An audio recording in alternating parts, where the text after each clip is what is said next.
Hello， 大家好，我係烏。豉油雞是我們廣東名菜之一，今天就來跟大家分享一下它的家常版做法吧。我買了一隻光雞 1.1 公斤左右的小母雞，找準關節後就很容易可以把雞腳剪下來了。要是想做出來的雞腿肉不往上回縮的話呢，用刀砍在關節下面一點會更好哦。去掉雞屁屁和挖乾淨內臟之後，最重要的一步清理就是要在這個位置開個洞。待會用豉油淋雞的時候呢，就可以通過這個洞讓熱湯淋入雞腔裡面，讓整隻雞內外都受熱均勻。我還會把頸部的皮和淋巴全部去掉，雖然這樣子看起來不太好看，但自己家裡吃的健康是第一位，總不想有淋巴跟着湯汁一起熬着煮。清理完畢就拿去沖洗乾淨，然後要把雞的裡裡外外都徹底的擦乾水分，不然待會下鍋油煎雞皮的時候爆油會爆得很厲害的哦。下鍋之前先來準備一點配料，這個家常版的豉油雞做法配料非常的簡單，薑來切個幾片，蔥來2根改成長段就好了，紅蔥頭2個稍微切一下，就這些配料了。準備好之後我們就可以開火了。鍋熱放油，先下薑片和蔥頭煸出香味，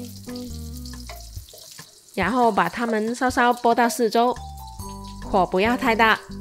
現在放入我們的主角。剛剛清理的時候沒有把頭直接清理掉，就是為了現在更容易的操作。把雞皮煎到幾面都金黃後，就倒入400毫升的清水，接着是200毫升生抽和40毫升的老抽，加80克左右的冰糖，還有150毫升的廣東米酒，最後再加個1湯匙的玫瑰露酒會更香哦。剛剛準備好的青蔥段也別忘了要放進去。等豉油湯汁開始煮沸，就調到小火，提起雞頭，用勺子舀上豉油湯汁，從雞頸的洞這裡淋進雞腔裡面，反覆的淋，裡外都要淋到。這是家庭版省豉油的做法。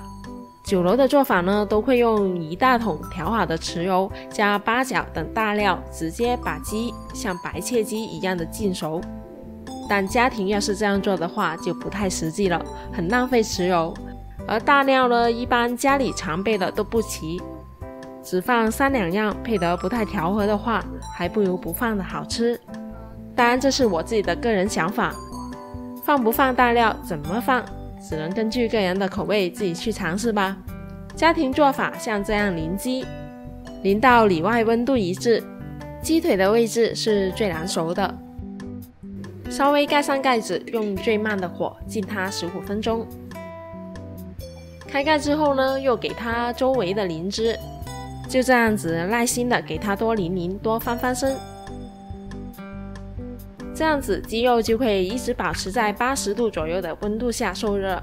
煮製的過程呢，盡量的少煮多淋，這樣子雞肉做出來就會很嫩滑。我這隻大小的雞整個過程包括煮和淋的時間大概30分鐘就差不多了。看上去可以了，就在這個雞腿的位置上擦一下，看到流出來的是清清的雞汁，沒有血水的話呢，那就熟了。現在把雞撈出來放到盤子裡，要放涼後再切才不容易破皮。我還用保鮮袋準備了1袋冰水，就這樣簡單的鋪在上面，就可以令雞皮變得非常的爽口。最好也可以在盤底先鋪上1袋，等雞放涼的這回就來把豉油汁收一下吧。先把渣渣撈出來，豉油汁就剩鍋底大概1碗就夠了。舀出來的豉油汁可以改天做豉油鳳爪，又或者加點大料做成滷水，那也不浪費啊。開小火把湯汁收濃稠一點，再加個1湯匙的糖。剛剛的長時間烹煮，酒香都揮發了，所以在這裡可以再添上1茶匙的玫瑰露酒或者是米酒，这样子最后淋在鸡肉上的豉油汁带一点酒香，那会更好吃的。现在鸡已经凉了，可以砍了。头先砍掉，把它的四肢卸下来。又是我家锤子出场了，刀工不好，又或者是刀子不好的话呢，这锤子简直就是神器呀！这是广府人很家常的豉油鸡做法，皮爽肉嫩，妈妈的味道。骨头略带粉红，真正是我们对好鸡的要求。完美！喜欢的话呢，记得给我点个赞哦。我每周都会更新视频的，别忘了订阅我的频道哦。我哋下期再見啦，拜拜。